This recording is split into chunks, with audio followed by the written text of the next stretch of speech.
Rebonjour, on continue la correction de l'examen du bac pour les filières bac sciences X PCSVT proposé en 2021 lors de la session normale.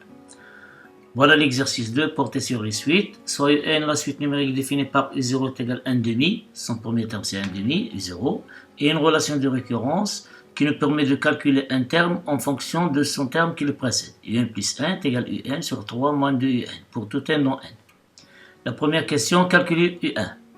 La deuxième question, montrer par récurrence que pour tout n de n, c'est-à-dire quel que soit n dans n, UN est strictement supérieur à 0, inférieur est égal à 1,5. La troisième question, petit a, montrer que pour tout n de n, UN plus 1 sur UN, il est inférieur ou est égal à 1,5. La question petit b, on déduire la monotonie de la suite UN. La quatrième question petit a, montrer que quel que soit n dans n, UN il est strictement positif, inférieur est égal à 1,5 à la puissance n plus 1. Puis calculer la limite de la suite UN. La question petit b, on pose Vn est égal à Ln de 3 moins 2 UN. Pour tout n de n, calculer limite de Vn. La question 5, petit a, vérifier que pour tout n de n, 1 sur un plus 1 moins 1 est égal à 3 qui multiplie 1 sur un moins 1. Et la dernière question petit b de la question 5, on déduire un en fonction de n pour tout n dans n. Voilà, c'est tout pour l'exercice concernant les suites. On se rencontre à deux de suite pour voir la correction ensemble. Alors, al-barakatillah, on commence la correction de l'exercice 2 sur les suites numériques. Donc, on a une suite numérique UN définie par son premier terme U0 est égal à 1,5 et une relation de récurrence UN plus 1 est égal à UN sur 3 moins 2 UN avec n appartient à n. La première question, calcule UN. Donc, on va utiliser la formule de récurrente qui nous permet de calculer un terme de la suite en fonction de son terme précédent. Alors, pour calculer 1, on doit utiliser U0. Donc, U1 est égal à U0 sur 3 moins 2 U0. Or, U0 est égal à 1,5. C'est 1,5 sur 3 moins 2 qui multiplie 1,5. Or, 2 fois 1,5, c'est 1. Donc, 3 moins 1 au dénominateur. Ici, au numérateur, on a 1,5. Ça veut dire 3 moins 1, c'est 2. On fait passer 2 au dénominateur ici. On obtient 1 quart. Donc, U0 est égal à 1 quart. La question 2, montrant par récurrence que quel que soit n dans n, UN, il est strictement supérieur à 0, il est inférieur ou égal à 1,5. Alors, comme je le répète toujours, la démonstration de récurrence se fait en 3 étapes. L'initialisation, l'hérédité et la conclusion. Alors, voilà, je mets étoile, initialisation. Si vous ne voulez pas écrire initialisation, faire ici étoile pour distinguer les étapes. Alors, on commence par n, le plus petit élément, le premier élément dans n, c'est 0. Donc pour n égale à 0, on a eu 0, c'est déjà donné, c'est 1,5. Et on donne la question, on pose la question, est-ce que 1,5, il vérifie c'est-à-dire, est-ce que 1,5, il est compris entre 0 et 1,5? Oui, c'est vrai, ça veut dire U0, il est strictement supérieur à 0, il est inférieur ou égal à 1,5. Ça veut dire encore une fois que cette proposition, elle est vraie pour n égale à 0. L'hérédité, supposons que n est strictement supérieur à 0, inférieur ou égal à 1,5, pour un certain rang n supérieur ou égal à 1, c'est-à-dire il est vérifié pour 0, on suppose qu'il est vérifié pour U1, U2 jusqu'à un rang n. C'est pour cela qu'on a pris n supérieur ou égal à partir de 1 jusqu'à un rang n. Et on s'arrête, s'il est vérifié pour ça, si on trouve qu'il est vérifié pour le rang juste après n, c'est-à-dire n plus 1, alors on a bien la récurrence est assurée et est vérifiée. Et montrant que n plus 1, c'est-à-dire le terme qui vient après le terme un plus 1 est compris entre 0 et 1,5, strictement supérieur à 0, inférieur ou égal à 1,5. Alors on va partir de notre supposition de récurrence, c'est n compris entre 0, strictement supérieur à 0, inférieur ou égal à 1,5. On multiplie par moins 2n, et on veut voir ici, regardez ici, on a 3 moins 2 un. 3 moins 2 n. Ici, n maintenant il est strictement positif. On va voir qu'est-ce qui se passe avec 3 moins 2 n. Alors, on a multiplié par moins 2 n. Donc, on va inverser l'ordre. Moins 2 fois 0, c'est 0, on va le mettre ici. Et moins 2 fois 1,5, c'est moins 1. On ajoute 3, on obtient 3 moins 1, c'est 2. Inférieur ou égal à 3 moins 2n. 0 plus 3, c'est 3. Donc cette quantité, 3 moins 2n, il est comment? Il est strictement positif. Et comme un il est strictement positif, alors cela entraîne que n sur 3 moins 2n, il est strictement positif. C'est-à-dire que n plus 1 est strictement positif. Donc cette relation, je l'ai notée 1. D'autre part, on a un sur 3 moins 2n, il y a un plus 1 moins 1 demi, elle est égale, en réduisant au même dénominateur, donc on obtient 2n moins 3 plus 2n, sur 2 fois 3 moins 2n.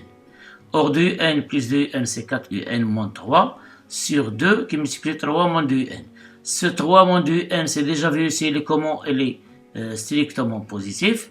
Et 4un moins 3, alors regardez en vitesse ici, on multiplie par 4, on obtient 0 et 2. En retranchant moins 3, on obtient moins 3 et 2. Moins 3, c'est moins 1. Ça veut dire 4un moins 3, il est compris strictement entre moins 3 et moins 1, ça veut dire qu'il est strictement négatif. Or, le dénominateur est strictement positif et le numérateur est strictement négatif. Donc, ce rapport est strictement négatif. Donc, un sur 3 moins 2n, c'est ça, il est inférieur ou égal à 1 demi. De 1 et 2, qu'est-ce qu'on déduit? Que un plus 1, cette expression n'est que un plus 1. Alors, un plus 1 est inférieur ou égal à 1 demi, et un plus 1 est strictement positif. Donc, on obtient notre déduction, un plus 1 strictement supérieur à 0, inférieur ou égal à 1 demi. Alors, il reste à donner la conclusion. Voilà l'étape de conclusion, étoile conclusion. On doit écrire ça. D'après le principe de récurrence, on a quel que soit n dans n, un est strictement supérieur à 0, inférieur ou égal à 1 demi. La troisième question, montrons que quel que soit n dans n, un plus 1 sur n est inférieur ou égal à 1 demi. Alors déjà, on a une information ici que un est strictement positif. Donc pour montrer celle-là, quel que soit n dans n, on va multiplier par un par 1 demi par un, l'ordre ne change pas, on va faire la différence et on va déterminer son signe. Alors soit n dans n, on a un plus 1 moins 1 demi un est égal, on remplace un plus 1 par son expression, sur n sur 3 moins 2n moins 1 demi n, en réduisant au même dénominateur, qu'est-ce qu'on obtient? C'est 2n moins 3un plus 2un au carré, sur 2 qui multiplie 3 moins 2n. Alors, on obtient ici au numérateur 2un au carré, moins 3un plus 2un, c'est moins un, sur 2 qui multiplie 3 moins 2n, qui est égal à un, en factorisant un, facteur de 2n moins 1 sur 2, 3 moins 2n. Cette expression, encore une fois, on l'a déjà vu, elle est strictement positif. un, elle est strictement positif. Et 2n moins 1, elle est inférieure ou égale à 0. Pourquoi? Regardez ici, on a un inférieur ou égal à 2. Donc on multiplie par 2, 2n moins 1, il est inférieur ou égal à 0.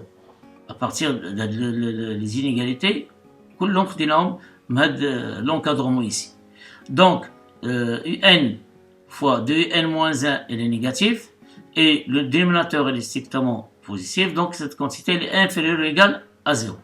C'est-à-dire, 1 plus 1 moins 1 demi, inférieur ou égal à 0, d'où 1 plus 1, inférieur ou égal à 1 demi un. Alors, comme un est strictement positif, donc on a le droit de diviser par un les deux membres de cette double inégalité, de cette inégalité, et on va conserver l'ordre. Pourquoi? Parce que n est strictement positif. Donc on obtient 1 plus 1 sur n est inférieur ou égal à 1 demi. Voilà notre relation, quel que soit n dans n, 1 plus 1 sur n est inférieur ou égal à 1 demi. La question B, à partir de là, il nous demande de déduire la monotonie du n. Déduisons la monotonie du n. Alors, en général, pour déterminer la monotonie du n, on a deux choses. Ou bien, pour tout n, on va calculer n plus 1 moins n et voir son signe, puis déduire la monotonie. Ou bien, si tous les termes, regardez, si tous les termes de la suite un sont positifs, il suffit de calculer pour tout n dans n, un plus 1 sur n, et de comparer ce rapport avec 1. S'il est inférieur ou égal à 1, alors elle est décroissante. S'il est supérieur ou égal à 1, alors elle est croissante. On va utiliser celle-là parce qu'on a déjà dans la question petit a ce résultat. Alors d'après la question 2, on déduit que tous les termes de la suite 1 sont strictement positifs. La relation 2, c'est la récurrence Louled. Tous les termes de n, quel que soit n dans n, tous les termes de n sont strictement positifs. Et de la question 3a, celle-là, on déduit, puisqu'ici on a n demi est inférieur ou égal à 1, on déduit que quel que soit n dans n, n plus 1 sur un est inférieur ou égal à 1. Donc, puisque tous les termes sont positifs, et quel que soit n dans n, n plus 1 sur n inférieur ou égal à 1, on déduit que la suite n, elle est décroissante. Montrons maintenant pour la question petit a de la question 4, montrons que quel que soit n dans n, et n strictement positif, il est inférieur ou égal à 1 demi à la puissance n plus 1, puis calculons limite de n lorsqu'on vérifie cette proposition. Pour cela, on va utiliser encore une fois la démonstration par récurrence. L'étape 1 de la démonstration par récurrence, c'est l'initialisation. Pour n est égal à 0, j'espère bien, vous maîtrisez la méthodologie d'utilisation de la démonstration par récurrence. Elle est facile, il faut s'y habituer, point c'est tout. Pour n égale à 0, c'est le premier terme de n. On a eu 0 à quoi est égal à 1 demi. Et 1 demi à la puissance 0 plus 1, c'est 1 demi à la puissance 1, c'est 1 demi. Donc, on a bien que un, U0, il est strictement supérieur à 1. Pardon, c'est pas, je m'excuse, strictement supérieur à 0, je m'excuse. Alors, parfois, on fait des bêtises, c'est comme ça. Et le U0, il est strictement supérieur à 0. Et 1 est égal à 1 demi à la puissance 0 plus 1. Donc, ça veut dire cette proposition, bien, cette propriété, elle est vraie pour n égale à 0. On passe à l'étape d'hérédité. Supposons que n est strictement supérieur à 0 et l'inférieur est égal à 1 demi à la puissance n plus 1. Pour un certain rang, n supérieur est égal à 1. Encore une fois, je m'explique. Il est vérifié pour n égale à 0. On suppose qu'il est vérifié pour n est égal à 1, n est égal à 2, etc. jusqu'à un rang n. Et ce rang, il est quelconque. Tout le monde ياخذ les bras. N. Et n est supérieur est égal à 1. Et on essaie de voir est-ce qu'elle restera toujours vrai pour le rang juste qui est après n. C'est n plus 1. C'est-à-dire on va montrer que n plus 1 est strictement supérieur à 0. Inférieur est égal à 1 demi à la puissance n plus 2. C'est-à-dire on remplace ici n plus 1, on obtient ici n plus 2. Alors d'après les questions 3a et 2, on déduit que n plus 1 il est strictement supérieur à 0, inférieur est égal à 1 demi un. C'est la question. On a un il est strictement supérieur à 0, inférieur est égal à 1 demi. C'est ça?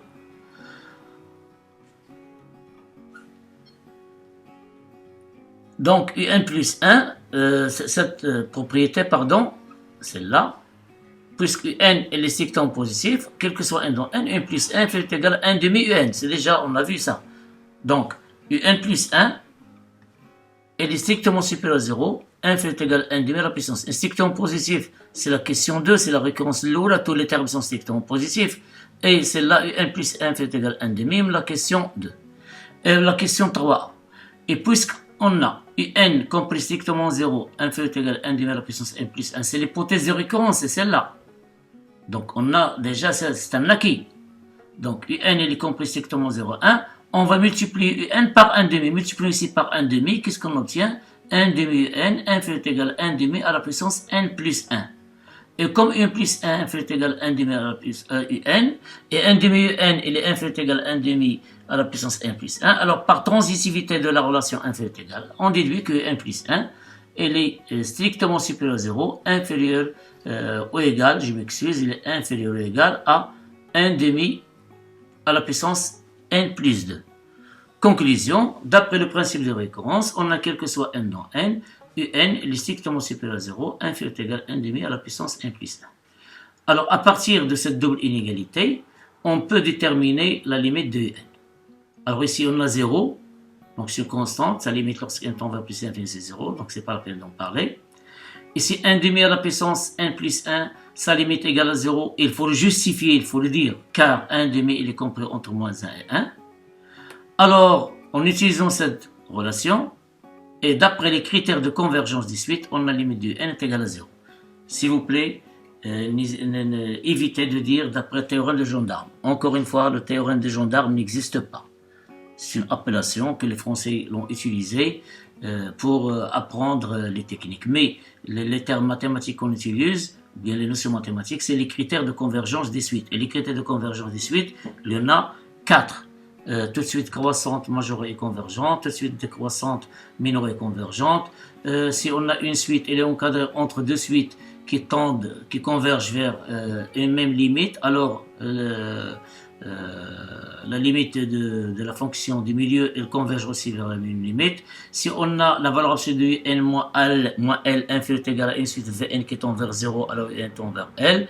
Et si on a Vn inférieur ou égal à un et Vn tend vers plus l'infini, alors n tend vers plus l'infini. Et si on a un inférieur ou égal à Vn et Vn tend vers moins l'infini, alors n tend vers moins l'infini. Donc, on a les 5 critères de convergence des suites. Donc, une parmi les critères. Donc, d'après les critères de convergence des suites, on a limite de n est égale à 0, celle-là tend vers 0, n c'est 0, donc limite de n est égale à 0. Petit b, calculons limite de Vn, où Vn est égal à ln de 3 moins 2n pour tout n dans n.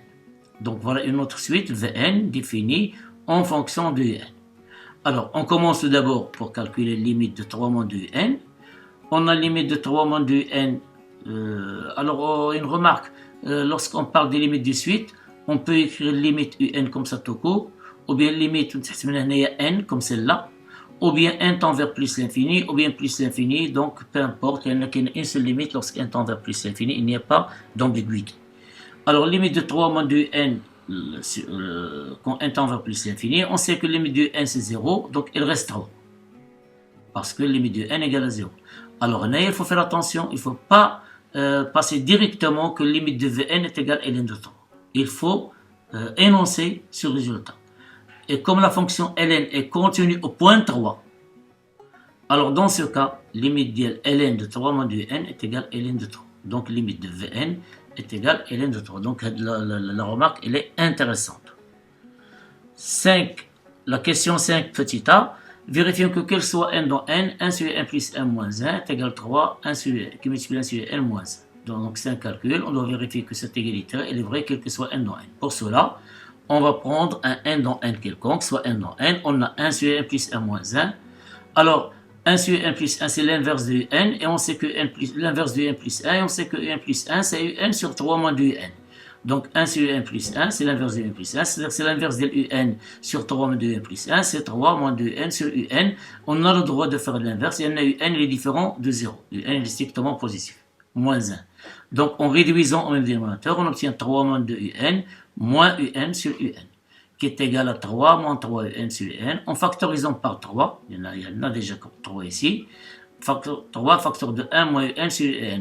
Et 1 moins un sur un, c'est 1 sur un moins un sur un, c'est-à-dire c'est 1. Donc c'est 1 sur n moins 1. Et voilà le résultat trouvé. Donc quel que soit n dans n, 1 sur n plus 1 moins 1 est égal à 3, qui multiplie 1 sur n moins 1. La dernière question, je crois, petit b, déduisons que n... déduisons un, c'est-à-dire le terme général du n en fonction de n pour tout n dans n. Alors, à partir de cette relation, posons Wn est égal à 1 sur n moins 1. Alors, ce résultat nous permet de remarquer que, c'est-à-dire, on va l'écrire autrement en utilisant Wn, c'est quel que soit n dans n, Wn plus 1 est égal à 3Wn. 1 sur n plus 1 moins 1, c'est Wn plus 1. Et Wn, c'est 1 sur n moins 1.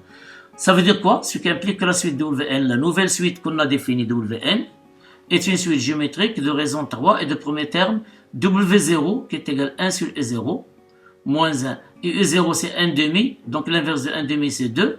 2 moins 1 c'est 1. Donc son premier terme W0 c'est 1. Donc son terme général s'écrit Wn est égal à la raison qui est 1 fois, le premier terme qui est 1 fois la raison liée à 3 à la puissance n pour tout n dans n. Donc Wn s'écrira sous la forme 3 à la puissance n pour tout n dans n. Or, Wn c'est quoi? C'est 1 sur n moins 1. Cela est équivalent à dire que Wn plus 1 est égal à 1 sur n.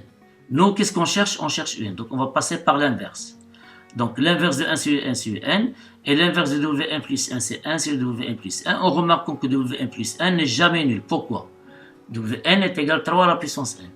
Et quel que soit n, appartient à n, donc il n'est jamais égal à moins 1. C'est un nombre positif, il n'est jamais égal à moins 1. Donc Wn plus 1, il est différent de moins 1, donc l'inverse, il est bien justifié. Donc, quel que soit n dans n, un est égal à 1, on remplace Wn par son terme général en fonction de n, c'est 3 à la puissance n plus 1. Voilà, c'est tout pour cet exercice sur les suites. On se rencontre, Inch'Allah, dans une autre vidéo pour continuer la correction. L'exercice 3 qui va suivre, c'est l'exercice porté sur les nombres complexes.